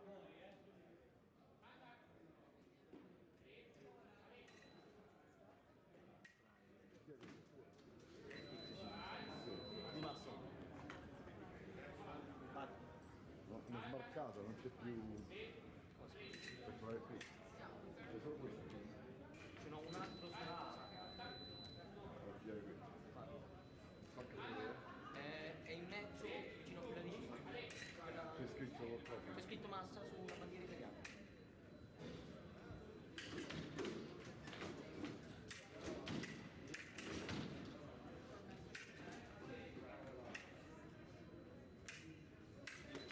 Bravo. Come on, Josh, keep moving, keep moving. Bravo. Next one, Josh.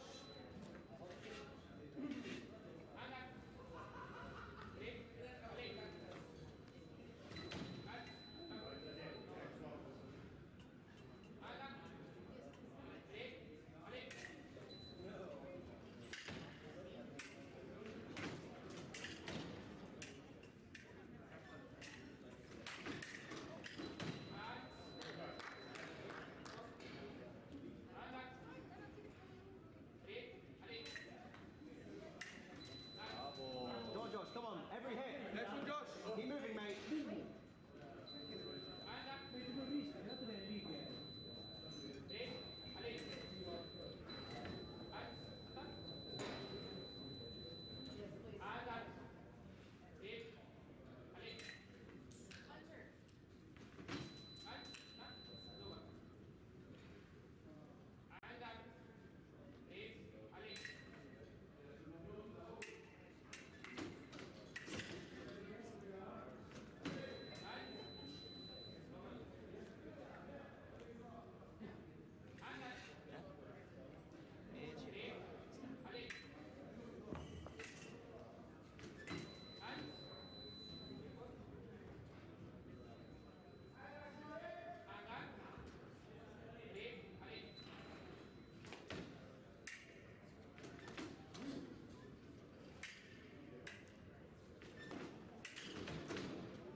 Keep going, matey.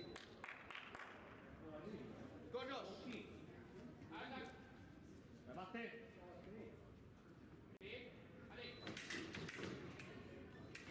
Go! And the next one, Josh.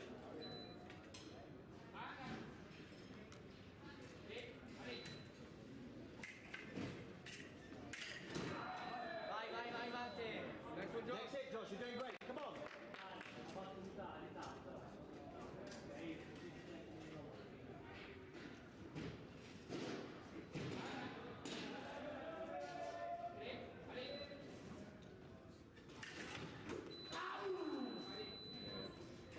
Nice one, Josh.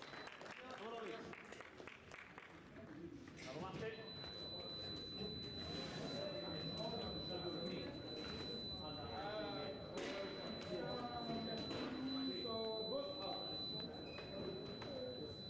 Here's just green validate, right? Yes.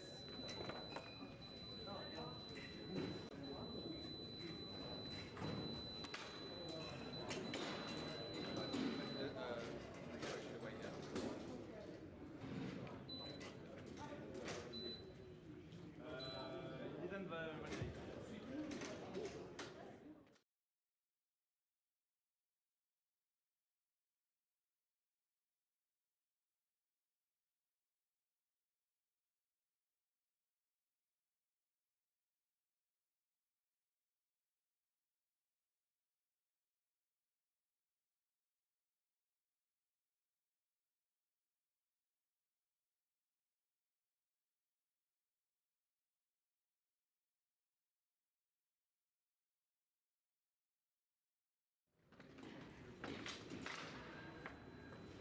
Vicino, Miche.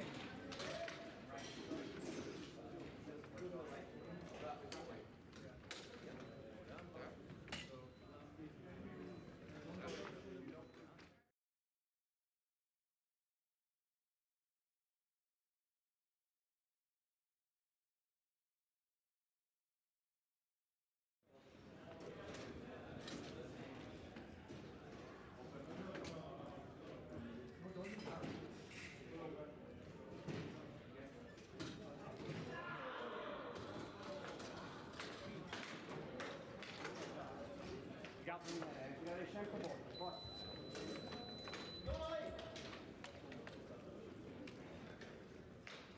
Sembra.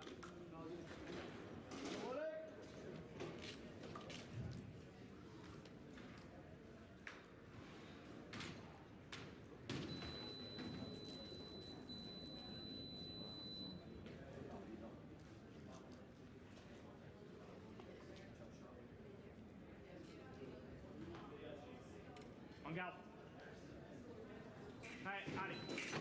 Attends, avec quoi de touche, pas. En garde. Prêt, allez. Non fermo. Levati da lì. Tiriamo anche il ferro. Proteggiti. Prêt, allez. Allez, hop, pas de touche. Ouais. Vai. Perché stai andando velocissimo.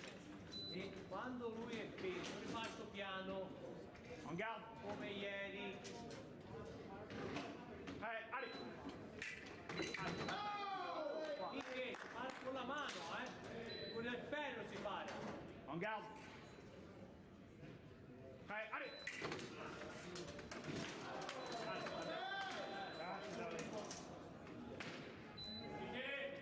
En garde. Forza, forza Michele.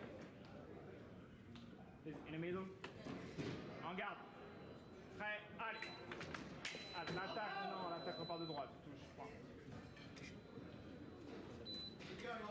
En garde.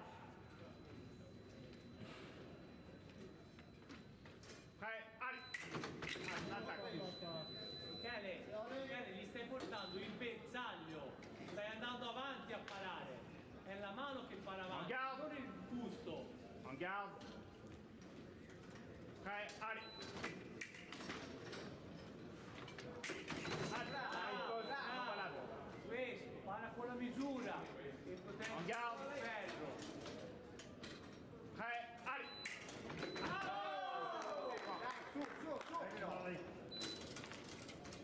En garde. Prêt, allez. Ah, l'attaque, non malade. En garde. Prêt, allez. Ah, l'attaque, touche. C'est next one. Hai visto Michele? Non sei nemmeno riuscito a prendere il bersaglio da quanto avanti eri. En garde. Devi regolarti, forza! En garde.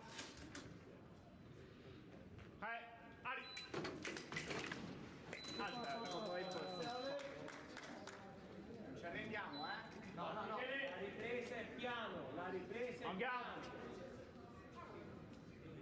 Prêt, allez. Ah, l'attaque. Qua. Se non ci metti la mano non sbagli, oh! En garde. Prêt, allez. Ah, l'attaque non malade. Forza ancora. En garde. Prêt, allez. Ah, Qua.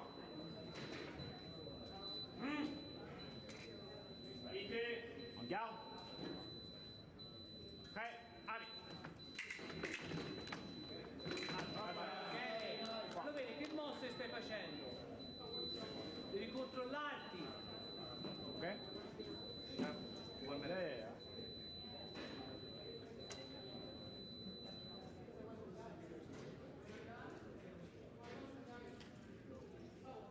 En garde. En garde. Prêt, allez. Attaque part de droite, touche, point. En garde. Prêt, allez. Attaque, touche, point. En garde. Garde. Prêt, allez. You're a beauty, Ollie. Well done. Attaque, à rouge, on le met. Well done, Ollie. Forza in man. Point.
su.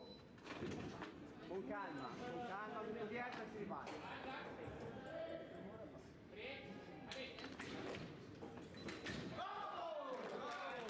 Una volta che sei entrato non cambiare bersaglio, se lo cambi è di punta.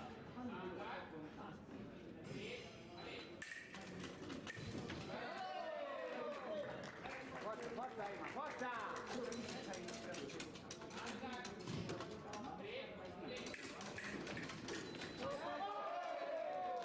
Ema, forza! Non stai andando indietro. Forza! Sta facendo troppi giri, ripiego, non sta più andando indietro. Rimane fermo. Come da prima.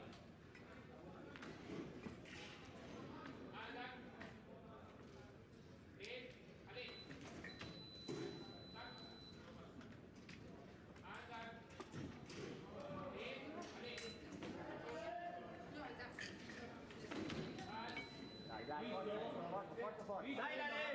Rimane lì, forza!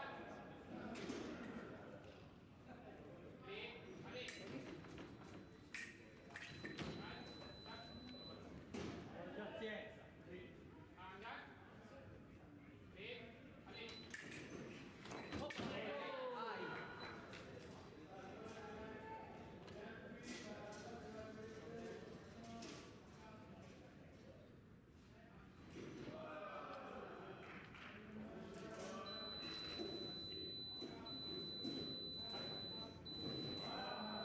Forza Ema, forza. Dai, Dale!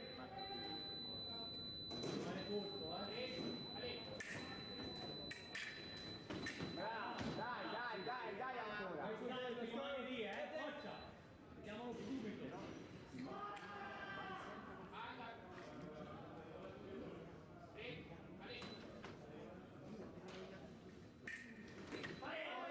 Forza! Fatti sentire, forza!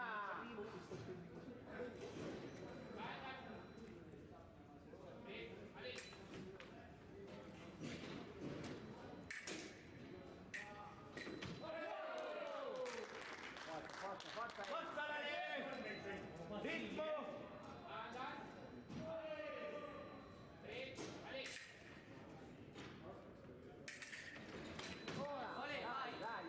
Dai ancora!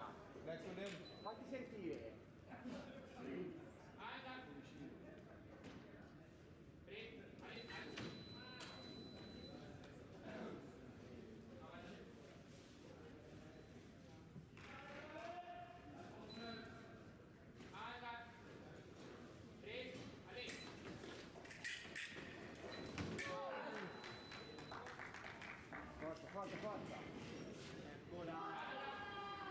Il microfono è tenuto preso.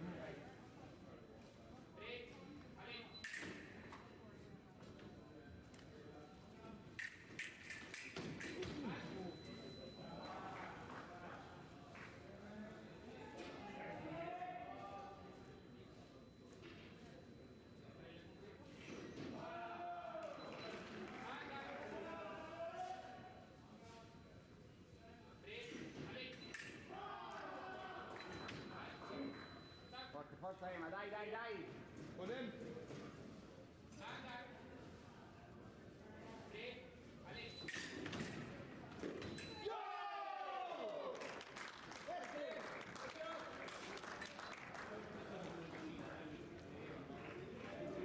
Forza Michele!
En garde. Prêt, allez.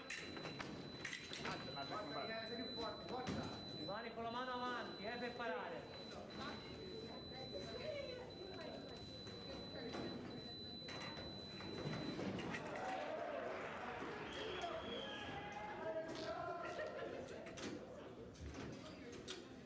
Prima paro, poi vado avanti. En garde. Prêt, allez. Alza l'attacco. Una parata sola. Allez, tieni. È giusto, La ma remise una d'attaque, parata, plus poi fort. rispondo. Next, Dritto. En garde. Prêt, allez. Alza. Michele, cos'è quella parata? Allora, En garde. Prêt, allez. Alza l'attacco, non vale. prima paro, poi attacco. En garde. Prêt, allez. Forza! Next one. A 300 così, forza! En garde. Prêt, allez.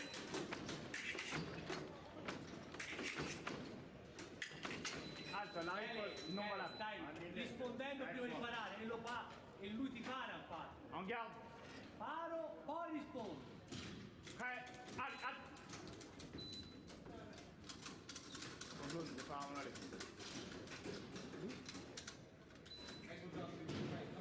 Allez, en garde. Prêt, allez.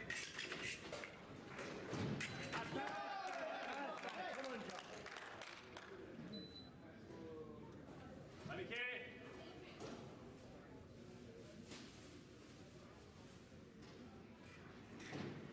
En garde. Prêt, allez.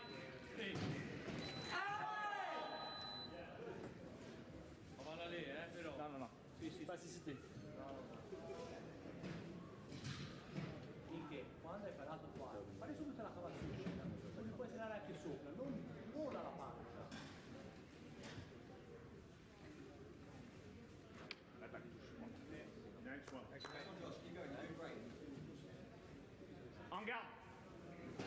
Forward, please. En garde. Prêt, allez. Allez, Michele. Forza! Body wire, please.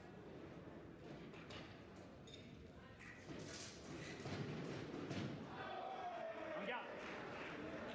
Prêt, allez. Alza, la Hai risposta tirato in non va quarta, là. hai visto? Quarta e cavazione, quarta e Andiamo. cavazione. Prêt, allez. Alza, l'attaque. Guarda. Voilà. Right side in.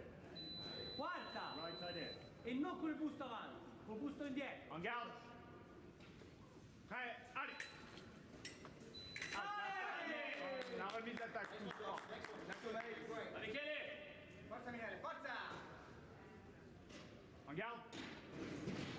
Prêt, allez. E cavazione. Next one. En garde. Prêt, allez. Alta, la riposte. Non valable. Forza Michele. En garde. En garde. Prêt, allez, allez. Jaune, pas avant d'aller. Garde. En garde. Prêt, allez.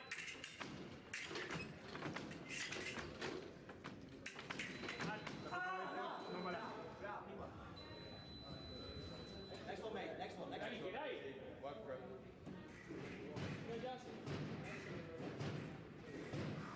En garde. Prêt, allez. Attaque, non, voilà. Next one, jump. Va Michele. En garde. Prêt, allez.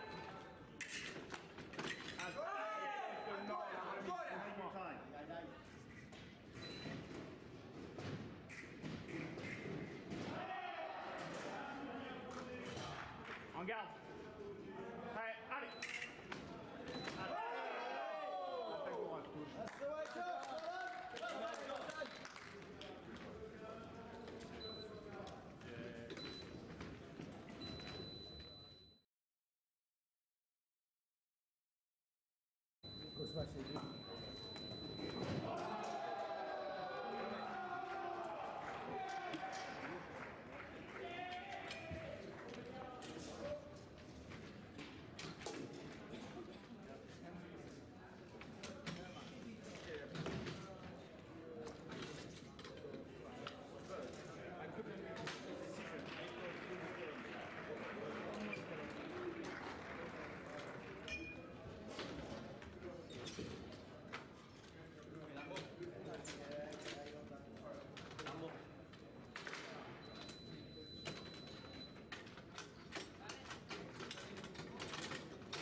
Forza Ema, forza! Arriva!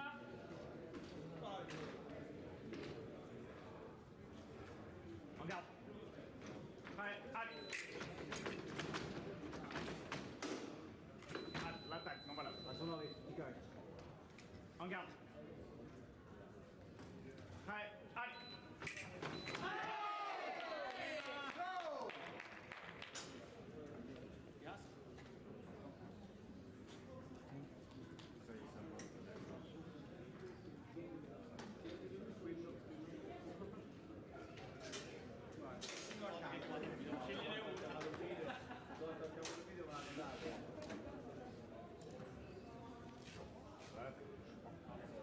Next one, mate. Next one. Next one. Forza, forza, forza! Via, Andiamo! Vai, Ali!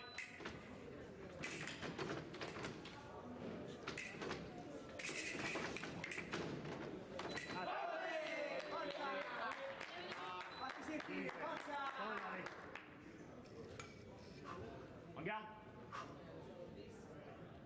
Vai, Ali!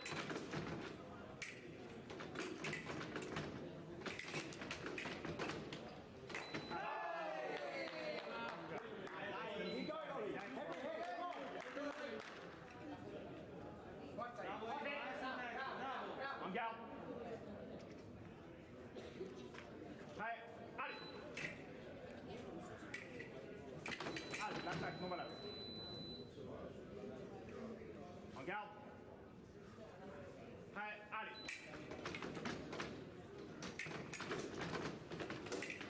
Ali. Keep going, mate. Come on, Ollie.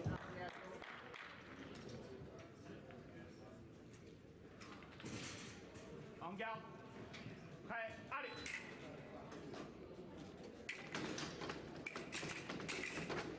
Ali, la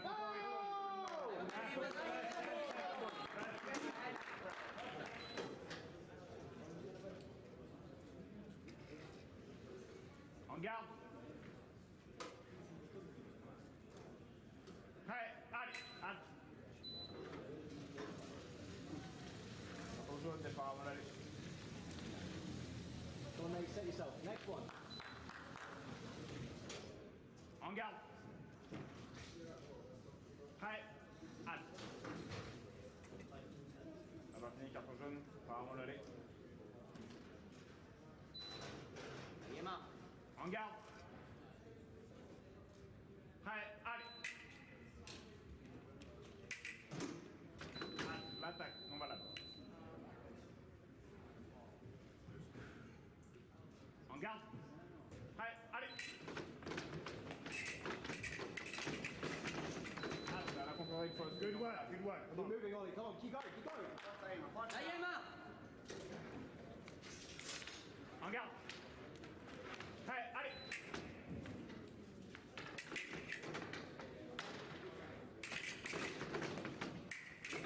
Halte. La réponse. Non valable. Come on, Ollie. Dai Ema, dai, dai, Keep dai! fighting. Come on.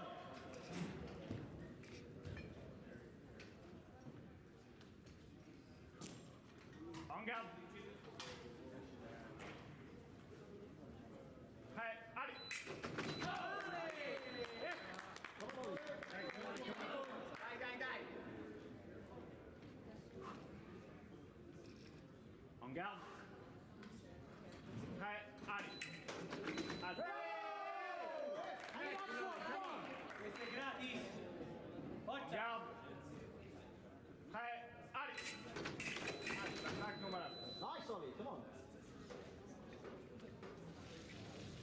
En garde. Oui, oui, oui.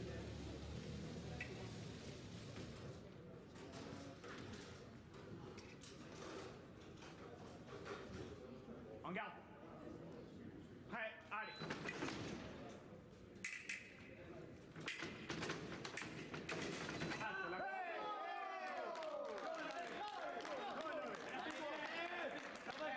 Prova il fioretto lo stesso. Provalo lo stesso. Masque en garde. Masque.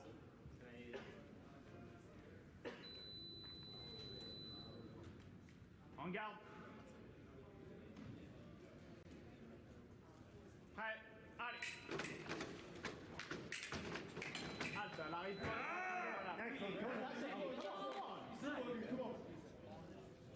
En garde.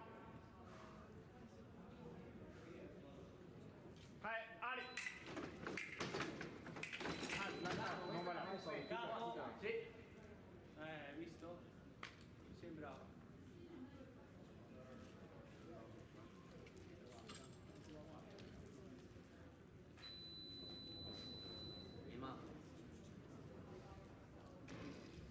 En garde. En garde. Prêt, allez. Halte. So. Forward. No, not forward. Bâton rouge, très bien. Come on, Ollie, keep going. Every hit, you're doing great. Volunteer. Excuse me. Okay. Can you help me to move the wheelchair?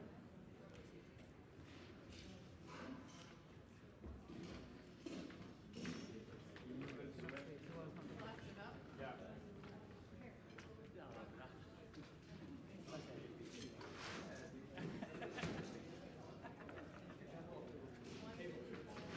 Okay, stop.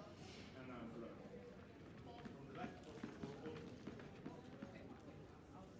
Ready? 1, 2, 3. 1, 2, 3. No, more. Yeah, a little bit more. More. 1, 2, 3. Okay, thank you. Come on, Ollie. Next hit. En garde.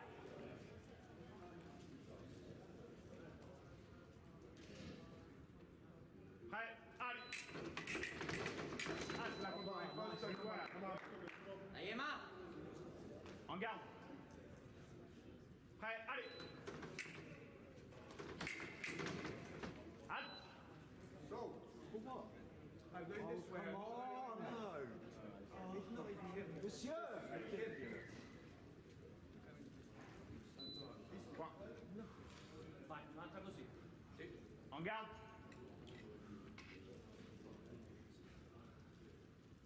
Prêt, allez, allez.